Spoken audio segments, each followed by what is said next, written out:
दोस्तों जय महाकाल। तो जैसा कि संडे में हम मार्केट के आउटलुक की बात करते हैं, निफ्टी आउटलुक की बात करते हैं, वही संडे की वीडियो आज फिर से है दोस्तों।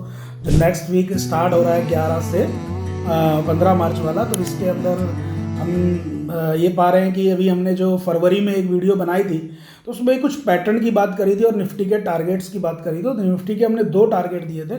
उसमें था फर्स्ट टारगेट 22,380 और दूसरा टारगेट था 22,700। तो फर्स्ट टारगेट हमारा अचीव हो चुका है एक सप्ताह पहले। लास्ट वीक भी बहुत अच्छे से उसने 22,380 के ऊपर ही ट्रेड किया। 22,700 वाला टारगेट अभी इंटैक्ट है दोस्तों। तो मार्केट में अभी तो कोई ऐसी मतलब डराने वाली या घबराने वाली बात नहीं नज़र आ रही है। लेकिन जो आपको बहुत सारे मैसेज और वीडियोस बाज़ार में सुनने को देखने को मिल रही हैं कि बहुत बड़ा क्रैश आएगा, ख़त्म और ये वो, तो भाई प्लीज़ ऐसी सब चीज़ों का एनालिसिस, ऐसी सब चीज़ों का प्रिडिक्शन करने से बचें। केवल एनालिसिस करें, पढ़ाई करें, लेवल्स को ध्यान में रखें और अपना काम करें। तो ये बात तो तय हो गई है कि निफ्टी बढ़ रही है लेकिन फिर भी करेक्शन जारी है। तो वो करेक्शन आनी थी, इसको कहते हैं टाइम करेक्शन। और अभी प्राइस करेक्शन आनी बाकी है। प्राइस करेक्शन तो बहुत कम आई है स्मॉल मिड कैप में, टाइम करेक्शन चल रहा है। तो ये टाइम करेक्शन कब तक चलता है ये देखना पड़ेगा। लेकिन एक लॉजिक मैं बता दूं कि एक तो क्या है, आपने देखा हो कि सेंटिमेंट्स बहुत प्ले हो रहे हैं। पिछले 6 महीने में जब मोदी जी ने 6 महीने पहले बोला कि सरकारी कंपनी में पैसा लगा दो, तो पीएसयू चल रहा है जब से, ठीक है। रेलवे अलग दौड़ रहा है, पीएसयू बैंक अलग दौड़ रहे हैं, पीएसयू कंपनीज जो भी हैं, है ना, सब दौड़े जा रही हैं। तो सेंटीमेंट प्ले हो रहा है। जैसे अभी टाटा सन्स का आईपीओ आएगा करके तो सेंटीमेंट प्ले हुआ, टाटा के सभी शेयर भागने लगे। टाटा केमिकल हो, टाटा कंज्यूमर हो, टाटा कुछ भी, मतलब सिर्फ टाटा लिखा हुआ है और ख़त्म, रॉकेट। तो इस तरीके की जो चीज़ें चल रही हैं बाज़ार में, सेंटीमेंट प्ले अगर हो रहे हैं और आप उन सेंटीमेंट्स का पार्ट हैं और सेंटीमेंट्स में आपने ट्रेड लिए हैं, तो मेरा यही कहना है कि एक सफिशिएंट प्रॉफिट के बाद अपने ट्रेड को स्क्वायर ऑफ कीजिए और ट्रेड से बाहर आइए और अपने प्रॉफिट को घर लेके आइए। सबसे बेस्ट पॉलिसी यही रहेगी। अदरवाइज जहाँ पे आप फंसेंगे तो फिर निकल नहीं पाएंगे, ठीक है। बाज़ार अभी आपको कई बार अपॉर्चुनिटी दे रहा है कि प्रॉफिट्स बुक कर लीजिए। जहाँ पे आपके 1,000 शेयर होने चाहिए और आपने 5,000 खरीद के बैठे हैं, तो शेयर भाई बेच लो, प्रॉफिट हो रहा है बेच लो। और जो 1,000 शेयर हैं आपके, उनको होल्ड करो, कोई उनमें दिक्कत नहीं है। क्योंकि जो आपकी लिमिट है, जो आपका रिस्क कैपिटल है, जो आपका मैनेजमेंट है, मनी मैनेजमेंट है, वो जितना अलाउ कर रहा है वहाँ के लिए तो कोई बुराई है ही नहीं इस बाज़ार में अगले 5-6 साल। लेकिन जहाँ पे नहीं है और फालतू का आपने ओवर लिवरेज कर रखा है कि चलो जी 5-7 लाख रुपए बैंक में जो आपके इमरजेंसी फंड में पड़े रहते हैं वो भी लगा के रखे हुए हैं क्योंकि बाज़ार बहुत तेज़ी में है तो पैसा कुछ कमा लें, तो वैसा कुछ सब जो चटपटा इंटरटेनमेंट है बाज़ार का, वो अब ख़त्म सा ही मानो, ठीक है। अपर सर्किट लगेंगे जी, और आज खरीदा और 20-30% टाटा केमिकल, तीन दिन में 30% टाटा केमिकल, है ना। वैसे सेंटिमेंट्स अब लगभग ये स्टोरी ओवर है। और अगर थोड़े दिन चलती है तो उसको मान के चलिए कि आपको बोनस मिल रहा है, अपने आप को बाहर निकाल लो।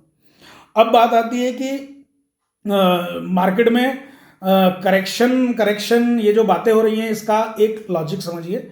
अभी नेक्स्ट वीक के लिए तो मैं इतना ही बोलूँगा कि 22,250 का एक सपोर्ट रखेंगे आप, वीकली सपोर्ट 22,250, और एक माइनर सपोर्ट 22,400 का मान के चलिए। उसके ऊपर 22,700 के आसपास जब बाजार जाए, टारगेट अगर 22,700 वाला निफ्टी में अचीव हो जाए तो मान के चलिएगा उसके बाद में मिक्स टू नेगेटिव हो जाएगा बाजार, और बाजार में एक हल्का सा फिर जिसे कह सकते हैं आप 200-400 पॉइंट नीचे की तरफ बाजार एक बार करके हॉल्ट करके और ऊपर की तरफ फिर से स्टार्ट हो जाए अगर, तो ध्यान रखिएगा इस बार फिर बैंक निफ्टी उसे हेल्प करेगा। और बैंक निफ्टी में भी खास तौर से प्राइवेट बैंक, तो आपको प्राइवेट बैंक्स के जो चार्ट हैं उन पे नज़र रखना है, बैंक निफ्टी पे नज़र रखना है। अगर बैंक निफ्टी ऊपर की तरफ चलने का प्रयास करे और ऊपर के लिए योजना बनाए तो निफ्टी भी उसका साथ देगा। यानी कि ये समझ लीजिए एक दूसरे का साथ दोनों देंगे, क्योंकि अभी रेशो बिल्कुल डिस्टर्ब है निफ्टी और बैंक निफ्टी का। तो वो एक चीज हमें देखने को मिल सकती है, उसके कारण बाजार फिर से ऊपर के नंबर हमें दिखाएगा। लेकिन अंदर की मार जो है स्मॉल कैप और मिड कैप में, वो उससे खत्म नहीं होने वाली। वो तभी खत्म होगी जब स्मॉल कैप मिड कैप में बाइंग आएगी, म्यूचुअल फंड के थ्रू भी बाइंग आएगी, fund manager small cap mid cap में जो फंडिंग कर रहे हैं, जो मैनेजमेंट करते हैं, उसका अक्सर ये देखा गया है कि वो हमेशा वेट करते हैं, और इस बार तो बहुत ज़्यादा फंड लेके बैठे हैं, पता नहीं कब उनका मूड बदल जाए और कब एकदम से फिर से फर्राटेदार हमें तेजी स्मॉल और मिड कैप में देखने को मिल जाए। लेकिन फिर भी मैं आपको बोलूँगा कि अभी टाइम करेक्शन है, इस मंथ में तो कुछ ऐसा होगा नहीं, क्योंकि ये मंथ में टैक्स एडजस्टमेंट है, फाइनेंशियल ईयर का क्लोजिंग है, और इस तरीके से फिर नेक्स्ट ईयर यानी कि नेक्स्ट मंथ अप्रैल से ही कुछ चमक देखने को हमें मिल सकती है। अभी फिलहाल तो हमें एक दो करंट नीचे के, एक दो करंट ऊपर के इस तरीके के लगेंगे, यानी कि वॉलेटिलिटी वाली जो बात मैं बोल रहा हूँ, जैसे जैसे हम इलेक्शन और at the end of the financial year आ रहे हैं तो वॉलेटिलिटी बढ़ रही है, वैसी और बढ़ेगी अभी। तो जितनी आपने लास्ट वीक देखी उससे भी ज़्यादा एकदम से तेज़ी से काम होगा बाजार में, तो वो ही हमें भी करना है, जैसा बाजार होए वैसे ही हमें भी चलना है।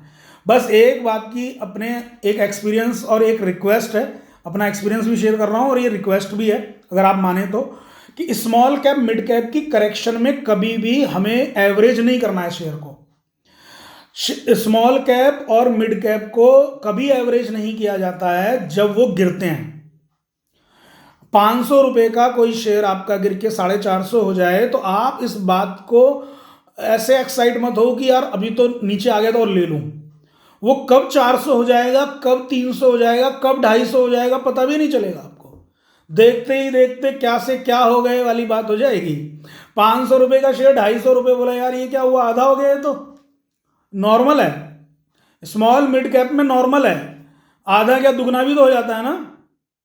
पिछले 6 महीने के अंदर एनएचपीसी, एनबीसीसी, आईआरएफसी, ऐसे शेयर, पता नहीं कितने शेयर हैं, नाम मुझे ध्यान नहीं है, ठीक है, कितने तो मैंने आप लोगों को शेयर कर दिए यूट्यूब पे और व्हाट्सएप टेलीग्राम पे, ठीक है, हुडको और पता नहीं क्या क्या है, ठीक है, इतने शेयर, दुनिया भर के शेयर, मतलब 100% का रिटर्न नहीं है, 300% का रिटर्न, 400% का रिटर्न, ठीक है, कोई मजाक बात है। तो करेक्शन भी बहुत नॉर्मल होती है उसमें, फिर 50%, 80%, 100% की करेक्शन नॉर्मल मानी जाती है।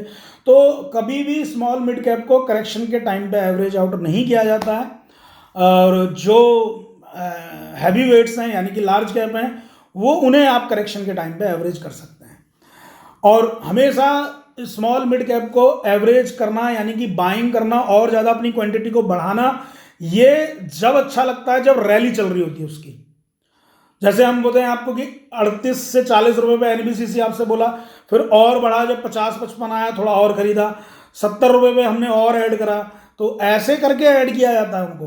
तो इस बात का ध्यान रखना है दोस्तों, और ज़्यादा से ज़्यादा ट्रेड पे ही फोकस करिएगा, और यहाँ पे कोई ज़्यादा ओवर थिंकिंग प्रिडिक्शन करने की ज़रूरत नहीं है कि बाज़ार में यहाँ से क्रैश है या बाज़ार यहाँ से बहुत ज़्यादा तेज होंगे। लेवल्स पे काम करें और जो सिस्टम है, जो लॉजिक्स हैं, उनको समझने का प्रयास करें। तो आज एक अच्छा सेमिनार कह रहा हूँ, वेबिनार की कोशिश रहेगी मेरी शाम को, जिसमें मैं सेक्टर्स एंड मार्केट का डिस्कशन के ऊपर हम लोग बात करेंगे कि मार्केट को कैसे हमें देखना है आगे, और कैसे किस तरीके से सेक्टर्स में कैसे कैसे चीज़ें घूम रही हैं, वो हम वेबिनार में आज प्रयास करेंगे आप लोगों के साथ में शेयर करने का। काफ़ी लोगों ने मैसेज किए हैं, तो वो मैसेज के थ्रू हम बहुत लोगों को मतलब ऐड किया है उसमें, जिसने हमें मैसेज भेजा हम सबको ऐड कर रहे हैं, ताकि जिनके पास सफिशिएंट टाइम है वो जुड़ सकें उसमें।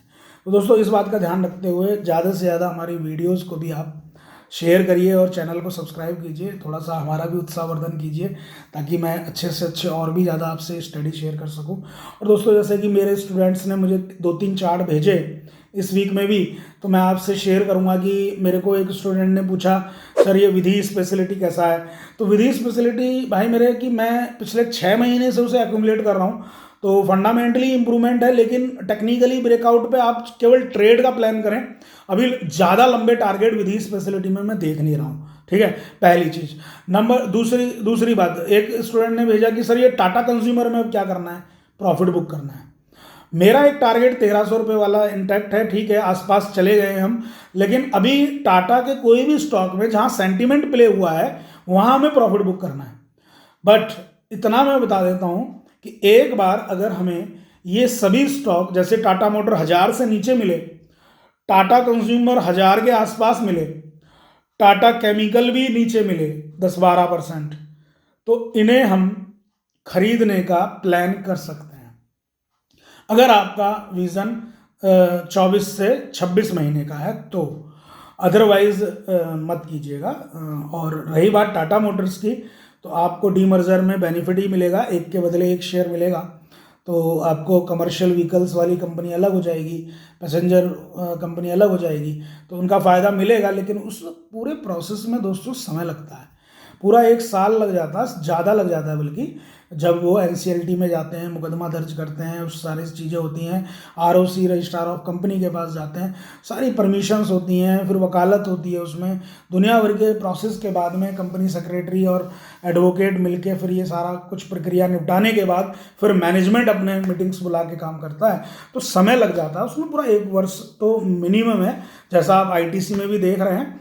तो उस तरीके के कंसोलिडेशन फेज में जिनको रहने का हैबिट है, या जो उस चीज़ को प्रिपेयर करके बैठे हैं और जो आगे का लॉन्ग विजन रख के इन्वेस्टमेंट करके बैठे हैं, उन्हें तो घबराने की ज़रूरत नहीं है। बल्कि मैं कहूँगा अगर 1000 के नीचे जब भी आपको 800 850 के भाव में भी टाटा मोटर मिले तो आपको ले लेना चाहिए। तो दोस्तों मैं आज अभी उस वीडियो को यहीं पे इतना ही रखूँगा, और प्लीज़ ज़्यादा से ज़्यादा वीडियो को लाइक कीजिए, चैनल को सब्सक्राइब कीजिए। अपना ध्यान रखें। जय महाकाल।